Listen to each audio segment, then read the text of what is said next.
Good afternoon, everyone. My name is Vignesh Appu, matrix number B0922104669. Today I'm going to explain about my assignment, my part in my assignment of engine performance, which is first part for 1.0 introduction. In today's era, not many people are aware of carbon emissions, and therefore the main cause of these carbon emissions are vehicles, and the main part that causes the emissions are vehicle exhaust. They are the major source of air pollution and a significant contributor to greenhouse gas emissions.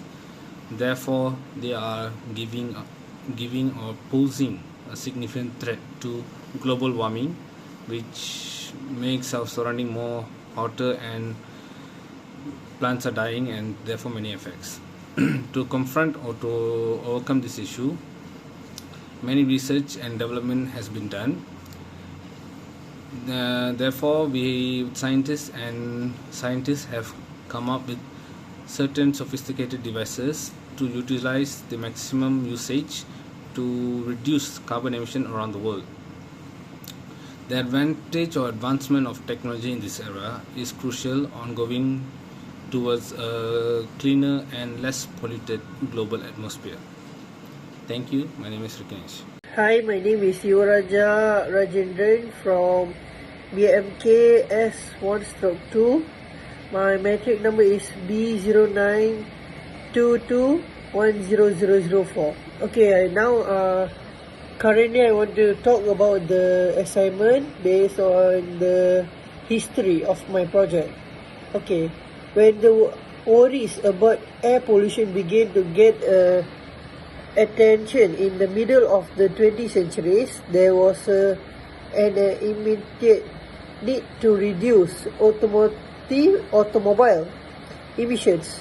With the rapid increase in automotive production and the urbanization and the determinate effect of vehicle emissions on the air quality become apparent, promoting the needs for the regulation measurements such as emission standard and fuel quality regulation.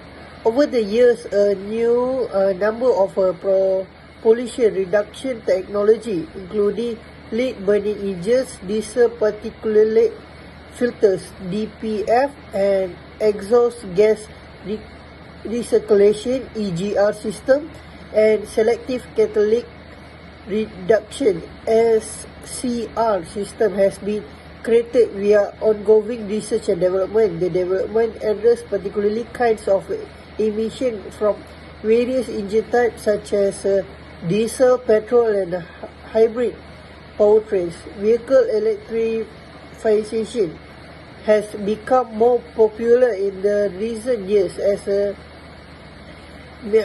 means of achieving even greater pollution reductions. When the options to traditional internal combustion engines, electric cars (EVs), and the hybrid electric cars (HEVs) deliver zero to lowest exhaust emission motorized vehicles. Furthermore, improvement in the battery science and infrastructure for the charging them have been evaluated the EVs to more attractive option for the people who are caring about the environment. Okay, that's all only. Thank you.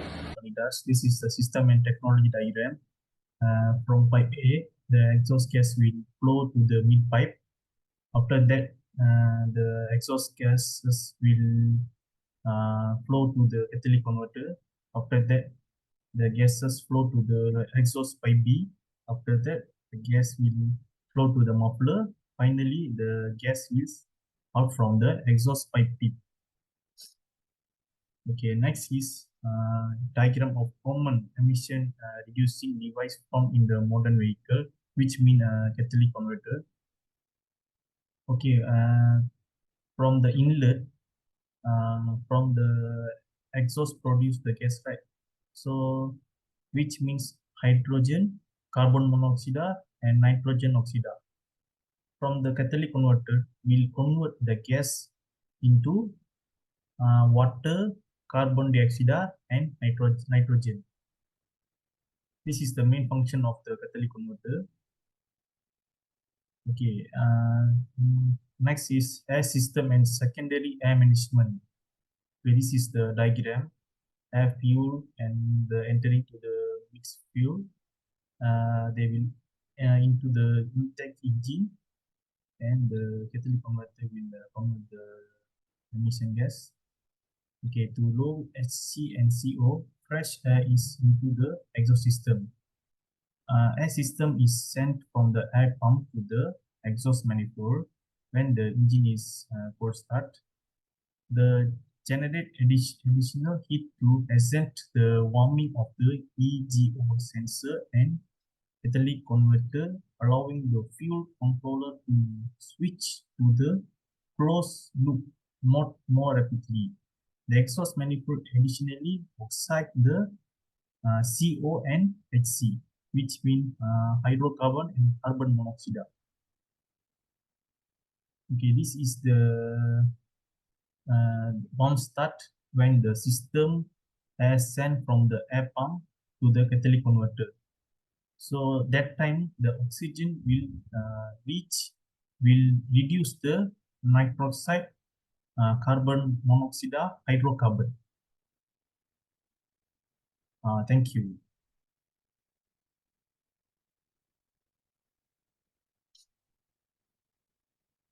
My name is Dev Ruben. My matrix number B0922104443. Let's move on to advantages and disadvantages of each system. First, catalytic converter advantages. Reduces harmful emission, converts toxic gases into less harmful substances. After that, widely adopted, standard on most vehicles, proven technology. Catalytic converter disadvantages. Maintenance can be clogged or poisoned, reducing efficiency. Cost. Initially, installation and replacement can be expensive. Heat. Operates at very high temperature, which can pose a safety risk if not properly managed. Exhaust gas regulations advantages. Lowers the combustion temperature by regulating some of the exhaust gases back into the engine, which lowers the emission into nitrogen oxides. Fuel economy may be enhanced in specific circumstances by enabling the engine to operate the peak efficiency levels regardless of NOx production. Exhaust gas recirculation disadvantages. Performance impact can cause the engine performance issues if not properly managed. So my name is Haritharan Viraja. My matrix number is B0922104555. So in my opinion about technology of the near future is catalytic converters are designed to reduce harmful pollutants from vehicle exhaust. These devices have played a critical role in improving air quality and public health. So my opinion piece explores the current challenges faced by catalytic converters and suggests several ways to improve their performance and sustainability. So number one is advanced material research, which is the longevity and effectiveness of catalytic converters may be greatly increased by making investment in the development of novel catalytic materials. These materials are more plentiful and affordable, and they may have catalytic activities that is our par with or even better. Number two is nanotechnology and surface engineering. Using nanotechnology can significantly enhance catalytic converters performance, increase the active surface area, and improve catalytic exhaust gas interaction can be achieved by modifying materials and nanoscale. Number three is hybrid catalyst. Combining different catalytic materials from hybrid catalysts can provide synergistic effect, enhancing overall performance. Number four is intelligent catalytic design. By simulating various reactions and materials interaction, research can identify optimal composition and structures for catalytic converters. 5. Real-time monitoring and adaptive control. Implementing real-time monitoring system within catalytic converters can help maintain optimal performance. Sensors can detect changes in exhaust composition and operating condition. 6 is recycling and reuse. Developing efficient recycling process for catalytic converters can address the issue of material scarcity and cost. 7 is integration and electrification. As an automotive industry moves toward electrification, hybrid systems can combine catalytic converters with electric vehicle technology can offer a transitional solution. So as a conclusion, vehicle emission can be significantly decreased with the use of emission reduction technologies. Every system has distinct benefits and drawbacks, and the optimal option frequently depends on the particle needs of the car and the surrounding regulation. Thank you.